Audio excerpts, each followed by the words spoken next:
আজকের প্রথম খবরটা হলো ওয়াকফ সম্পত্তির চরিত্রে আপাতত বদল নয়, বোর্ডে অমুসলিমদের নিয়োগ স্থগিত। ওয়াকফ সংশোধনী আইন নিয়ে শুনানিতে বড় নির্দেশ দিল সুপ্রিম কোর্ট। প্রধান বিচারপতির বেঞ্চ জানিয়েছে, আগামী শুনানি পর্যন্ত নয়া আইনে ওয়াকফ বোর্ডে অমুসলিমদের নিয়োগ করা যাবে না। পাশাপাশি ওয়াকফ বাই ইউজার অর্থাৎ ব্যবহারের ভিত্তিতে নথিভুক্ত ওয়াকফ সম্পত্তির চরিত্রগত কোনো অবদল আনা যাবে না, অর্থাৎ কার্যত স্থিতাবস্থা বজায় রাখার পক্ষেই এদিন নির্দেশ দেশ শীর্ষ আদালত। 5 মে আগামী শুনানির দিন ধার্য হয়েছে। 2025 সালের ওয়াকফ সংশোধনী আইনের বিরুদ্ধে সুপ্রিম কোর্টে একাধিক মামলা দায়ের হয়। বুধবার এই মামলাগুলিকে একত্র করে শুনানি শুরু করে প্রধান বিচারপতি সঞ্জীব খান্নার ডিভিশন বেঞ্চ। নতুন আইন অনুযায়ী ওয়াকফ বোর্ড বা কাউন্সিলে অমুসলিমদেরও সদস্য করার কথা বলা হয়েছে, যা নিয়ে তীব্র আপত্তি ছিল আবেদনকারীদের। সুপ্রিম কোর্ট আপাতত নতুন আইনে কাউকে বোর্ড বা কাউন্সিলে নিয়োগ স্থগিত করে দিয়েছে। পাশাপাশি ঘোষিত নথিভুক্ত ওয়াকফ সম্পত্তির ক্ষেত্রে স্থিতাবস্থা বজায় রাখার নির্দেশ দিয়েছে। কেন্দ্রের তরফে সলিসিটর জেনারেল তুষার মেহতা সুপ্রিম কোর্টকে আশ্বস্ত করেছেন, পরবর্তী শুনানি পর্যন্ত নতুন করে বোর্ডগুলিতে কোনো নিয়োগ করা হবে না। এছাড়া ওয়াকফ সম্পত্তির ক্ষেত্রে যা ইতিমধ্যে বিজ্ঞপ্তি জারি করে ঘোষিত বা গেজেটেড, সেক্ষেত্রেও কোনো পরিবর্তন করা হবে না। কেন্দ্রের তরফে প্রতিক্রিয়া জানানোর জন্য 7 দিন সময় চেয়েছেন সলিসিটর জেনারেল। আদালত 7 দিনের মধ্যে প্রতিক্রিয়া জানানোর নির্দেশ দিয়েছে। আজকের পরবর্তী খবরটি হলো, আমরা হিন্দুদের থেকে আলাদা, পাকিস্তান গঠনের ইতিহাস মনে করালেন সেনাপ্রধান। পাকিস্তান গঠনের ইতিহাস মনে করাতে গিয়ে দ্বিজাতি তত্ত্ব অর্থাৎ 2 নেশন থিওরি উস্কে দিলেন পাক সেনাপ্রধান আসিম মুনির। তার মতে হিন্দু ও মুসলিমদের বিভাজনের জন্যই দেশভাগ হয়েছে। 1947 সালে পাকিস্তান তৈরি হয়েছে। বুধবার অনাবাসী পাকিস্তানিদের এক সমাবেশে বক্তৃতা দিচ্ছিলেন পাক সেনাপ্রধান। সে সময় তিনি বলেন, আমাদের পূর্বপুরুষরা বিশ্বাস করতেন যে জীবনের প্রতিটি ক্ষেত্রে আমরা হিন্দুদের থেকে আলাদা। আমাদের ধর্ম আলাদা, আমাদের রীতিনীতি, ঐতিহ্য, চিন্তাভাবনা আলাদা, আমাদের উচ্চ আকাঙ্ক্ষা আলাদা। এটাই ছিল দ্বিজাতি তত্ত্বের ভিত্তি। এই বিশ্বাসের উপর ভিত্তি করে তৈরি করা হয়েছিল যে আমরা দুটি আলাদা জাতি, এক নয়। মুনির আরও বলেন, আপনাদের সন্তানদের এটা বলা উচিত যে তারা কখনো পাকিস্তানের গল্প ভুলে না যায়। পূর্বপুরুষরা আমাদের জন্য বহু আত্মত্যাগ করেছেন, আমরাও এই দেশ গঠনের জন্য অনেক ত্যাগ স্বীকার করেছি। তাই আমার প্রিয় ভাই ও বোনেরা, পুত্র ও কন্যারা, দয়া করে এই গল্পটি ভুলে যাবেন না। প্রসঙ্গত 1940-এর দশকে মোহাম্মদ আলী জিন্নাহ দ্বিজাতি তত্ত্বের প্রস্তাব দিয়েছিলেন। তার যুক্তি ছিল মুসলিম ও হিন্দুরা পৃথক জাতি, সেই কারণে জিন্নাহ মুসলিমদের জন্য আলাদা দেশের দাবি করেছিলেন। এরপরই 1947 সালে ভারত বিভক্ত হয় এবং মুসলিম সংখ্যাগরিষ্ঠ ইসলামিক রাষ্ট্র হিসেবে পাকিস্তানের সৃষ্টি হয়। আজকের পরবর্তী খবরটি হলো, শ্রীভূমি করিমগঞ্জে 2 মে পঞ্চায়েত নির্বাচন উপলক্ষে এনআই অ্যাক্টে সরকারি ছুটি।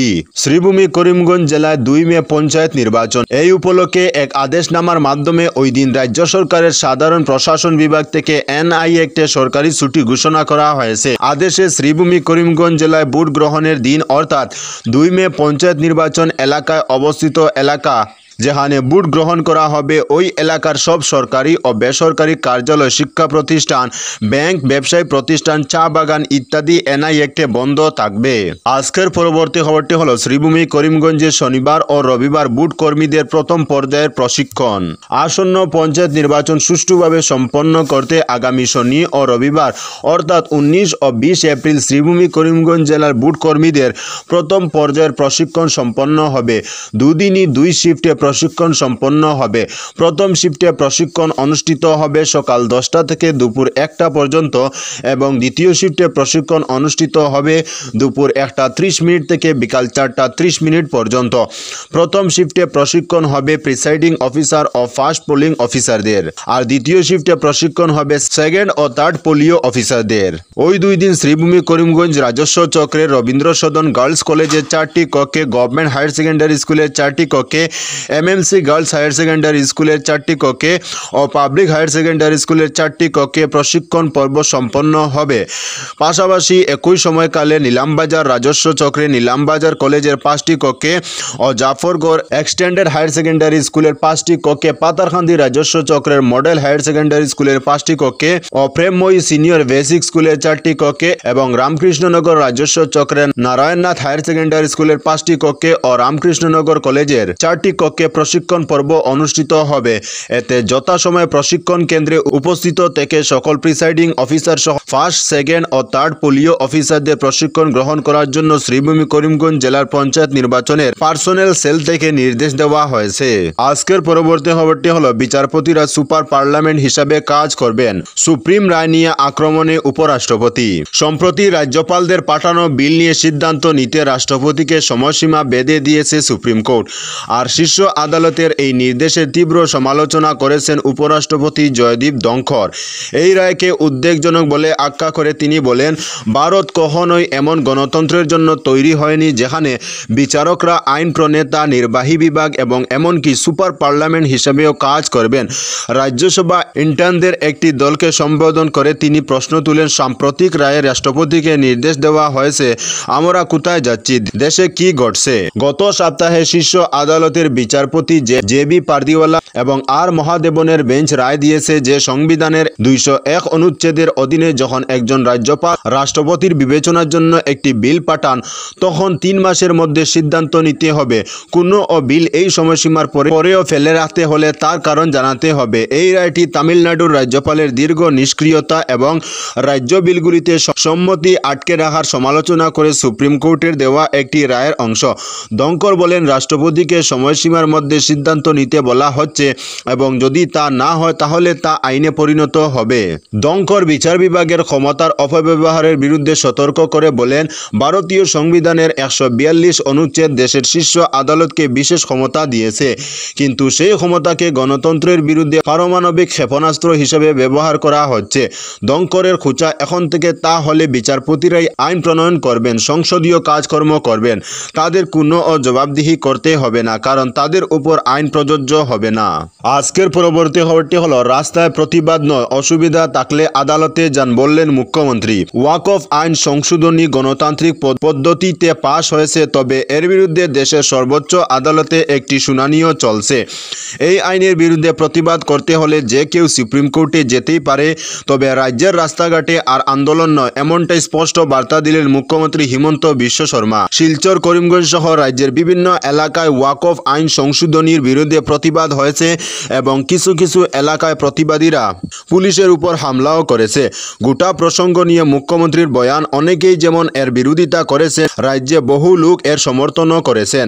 এবার যদি সমর্থকরা বিরোধীদের মুখোমুখি এসে দাঁড়ায় পরিস্থিতি আরও খারাপ হবে। আমরা চাই না এমনটা হোক, ফলে প্রতিবাদকারীদের বলছি, আপনারা চাইলে আদালতে যান, আপনাদের কথা শুনবেন এবং তার সিদ্ধান্ত জানাবেন। আপনাদের প্রতিবাদের জন্য রাজ্যের আইন শৃঙ্খলা পরিস্থিতি খারাপ হতে দিতে পারি না। তাই আমার স্পষ্ট বয়ান, এখন থেকে কেউ ওয়াকফ আইন সংশোধনীর প্রসঙ্গ নিয়ে রাস্তাঘাটে আন্দোলন করতে পারবেন না। তিনি আমসু সহ অন্যান্য প্রতিবাদকারী সংগঠনের উদ্দেশ্যে বলেন, আমরা এই আইনের সমর্থন করি এবং এ ব্যাপারে আমাদের অবস্থান স্পষ্ট। লোকসভায় পূর্ণ সমর্থন পেয়ে গণতান্ত্রিক পদ্ধতিতে আইনটি সংশোধন হয়েছে। এর বিরুদ্ধে রাস্তাঘাটে আন্দোলন করার কোনো যুক্তি নেই, যেহেতু এটি আইন এবং এর গ্রহণযোগ্যতা নিয়ে সুপ্রিম কোর্টে আবেদন করা হয়েছে। আপনারা সেখানে গিয়ে নিজেদের পক্ষ তুলে ধরতে পারেন। অযথা অসমের রাস্তাঘাটে আন্দোলন করে পরিস্থিতি খারাপ করার প্রয়োজন নেই। আমরা এ ধরনের রাস্তাঘাটে প্রতিবাদ আর হতে দেব না। আজকের পরবর্তী খবরটি হলো, 3টি চুরির অটো ও একটি ই-রিক্সা উদ্ধারবন পুলিশের, ধৃত 1 জন। 3টি চুরির অটো ও একটি ই-রিক্সা উদ্ধার করল উদ্ধারবন পুলিশ। এই ঘটনায় জড়িত থাকার অভিযোগে গ্রেফতার করা হয়েছে একজনকে। ধৃত যুবক উদ্ধারবন থানার অন্তর্গত নগর চা বাগানের বাসিন্দা সাধু লোহার। মঙ্গলবার তাকে আদালতে পেশ করা হয়। আদালত থেকে জেল হাজতে পাঠানো হয়েছে। জানা গেছে, গত 22 ফেব্রুয়ারি উদ্ধারবন মাঝির গ্রাম থেকে শিলচর ইটখোলার বাসিন্দা কান্তিপাল নামের এক ব্যক্তির ই-রিক্সা ছিনিয়ে নিয়ে যায় একজন লোক। এ ব্যাপারে একটি এজাহার পাওয়ার পর তদন্তে নামে উদ্ধারবন থানার পুলিশ। বুধবার গোপন সূত্রের খবরের ভিত্তিতে বাসখান্দি থেকে ই-রিক্সা উদ্ধার করে উদ্ধারবন থানায় নিয়ে আসেন এসআই পাপলু দুয়ারা। এদিকে গত 14 এপ্রিল নগর চা বাগানে করম টুকরা থেকে লাইজুল উদ্দিনের একটি অটো চুরি হয়। এদিনই বিষয়টি উদারবন থানায় জানানোর পর উদারবন থানার এসআই পাপলু দুয়ারা তদন্তে নেমে গোপন সূত্রের খবরের ভিত্তিতে জানতে পারেন অটোটি বাঁশখান্দি বনতারাপুর এলাকায় রয়েছে। বাঁশখান্দি পুলিশের সহায়তায় বনতারাপুর থেকে অটোসহ সাদু লোহারকে আটক করা হয়। তাকে উদারবন থানায় এনে জিজ্ঞাসাবাদ করে। অমরানগর চা বাগানের সড়কের পাশ থেকে আরও একটি অটো উদ্ধার করে পুলিশ। অটোটি শালগঙ্গা কদমতলার বাসিন্দা রাজীব সাহুর বলে জানা গেছে। পরে সাদু লোহারকে আরও জিজ্ঞাসাবাদ করার পর গুমরা রাজেশ্বরপুরের বাসিন্দা অনজিৎ অধিকারীর চুরি হওয়া আরও একটি অটো মঙ্গলবার পানগ্রাম থেকে উদ্ধার করে উদারবন থানায় নিয়ে আসে পুলিশ। এসব চুরির ঘটনায় জড়িত অন্যদের গ্রেফতার করতে পুলিশ জোরদার অভিযান চালিয়ে যাচ্ছে বলে জানা গেছে। আজকের পরবর্তী খবরটি হলো মন্দির মসজিদের ধ্বংস কষ্ট দেয় ইয়াসিনকে, ফেরাতে চলেছেন রাষ্ট্রপতি সম্মান। সালটা 1994। সম্প্রতির অনন্য নজির গড়ে তৎকালীন রাষ্ট্রপতি শঙ্কর দয়াল শর্মার হাত থেকে কবির সম্মান পেয়েছিলেন ইয়াসিন পাঠান। এবার সেই সম্মান তিনি ফেরাতে চলেছেন। সামাজিক মাধ্যমে দীর্ঘ পোস্ট করে একথা জানিয়েছেন ইয়াসিন পাঠান। ইয়াসিন পাঠানের জন্ম মুসলিম পরিবারে। একজন মুসলিম হয়েও একেবারে ছোটকাল থেকে তিনি ভালোবাসতেন প্রাচীন হিন্দু মন্দির সংরক্ষণ করতে।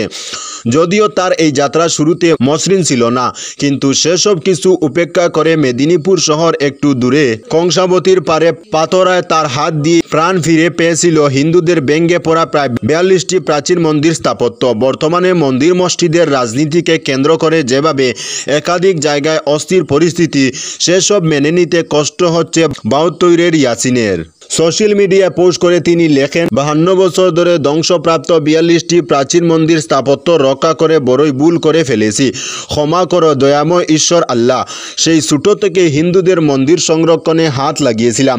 ভাবিনি এই দিনটা দেখতে হবে। রাজনীতির জন্যই ধ্বংস হচ্ছে দেশের সম্প্রীতি ও ঐক্য। এরকম চলতে থাকলে দুই সম্প্রদায়ের মানুষ কিভাবে বাঁচবে কে জানে। তার কথায় কাজ অবশ্য এখনো অনেক বাকি, তবে এখন আর শরীর সঙ্গ দেয় না। হার্ট ব্লক, কিডনিতে সমস্যা, সামান্য পেনশন পায়, তার মধ্যে 4000 টাকা চলে যায় ওষুধ কিনতে। তার মধ্যে এভাবে বাইয়ে বাইয়ে ভেদাভেদ সংঘর্ষ দেখলে খুব কষ্ট লাগে। তাই ঠিক করেছি রাষ্ট্রপতির দেওয়া কবির সম্মান ফিরিয়ে দেব। আজকের পরবর্তী খবরটি হলো মা বাবার অমতে বিয়ে করলে মিলবে না পুলিশি সুরক্ষা, পর্যবেক্ষণ এলাহাবাদ হাইকোর্টের। মা বাবার অমতে বিয়ে করলে মিলবে না পুলিশি সুরক্ষা, এক দাম্পত্যের দায়ের করা মামলার শুনানিতে এমনই রায় দিয়েছে এলাহাবাদ হাইকোর্ট। জানা গিয়েছে শ্রেয়া কেশরওয়ানি নামে এক মহিলা মা বাবার অমতে বিয়ে করেছিলেন। এরপরই পুলিশি সুরক্ষা এবং তাদের শান্তিপূর্ণ বৈবাহিক জীবনে যাতে কেউ হস্তক্ষেপ করতে না পারে সেই আর্জি জানিয়ে স্বামীর সঙ্গে আদালতের দ্বারস্থ হয়েছিলেন তিনি।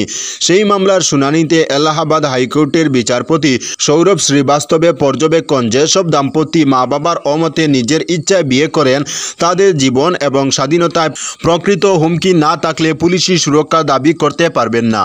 এও বলা হয়েছে যে যদি সত্যিই প্রয়োজন হয় তবে আদালত কোনো দম্পতিকে পুলিশি সুরক্ষা দিতে পারে, কিন্তু কোনো ঝুঁকির সম্ভাবনা না থাকলে সেই দম্পতিকে একে অপরকে সমর্থন করতে এবং সমাজের মুখোমুখি হতে শিখতে হবে। আজকের পরবর্তী খবরটি হলো পাকিস্তানের সঙ্গে সম্পর্ক স্থাপনের ধারণা ত্যাগ করার সময় এসেছে বলেছেন অসমের মুখ্যমন্ত্রী হিমন্ত বিশ্ব শর্মা। প্রতিবেশী দেশ পাকিস্তানের সঙ্গে সম্পর্ক স্থাপনের ধারণা ত্যাগ করার সময় এসেছে বলেছেন অসমের মুখ্যমন্ত্রী হিমন্ত বিশ্ব শর্মা।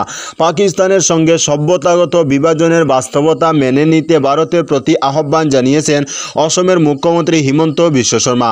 পাক সেনাপ্রধান জেনারেল আসিম মুনিরের সাম্প্রতিক এক মন্তব্যের প্রতিক্রিয়া ব্যক্ত করে গিয়ে কথাগুলি বলেছেন মুখ্যমন্ত্রী ডক্টর হিমন্ত বিশ্ব শর্মা।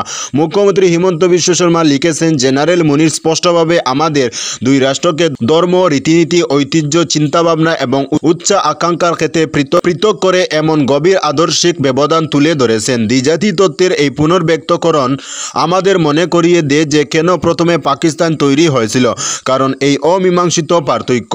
ডক্টর শর্মা জোর দিয়ে বলেন, এই পার্থক্যগুলি কেবল রাজনৈতিক বা ঐতিহাসিক নয়, বরং সভ্যতার। সীমানা স্পষ্ট, আমাদের পথ ভিন্ন। তিনি লিখেছেন, আমাদের এখন কর্তব্য হলো আমাদের দেশকে শক্তিশালী করা, আমাদের ধর্মকে সমুন্নত রাখা এবং আমাদের সভ্যতার মূল্যবোধকে লালন করা। এর মাধ্যমে আমরা নিশ্চিত করতে পারি যে আমাদের দেশের মর্যাদা এবং প্রভাব অতুলনীয় উচ্চতায় পৌঁছে যাবে।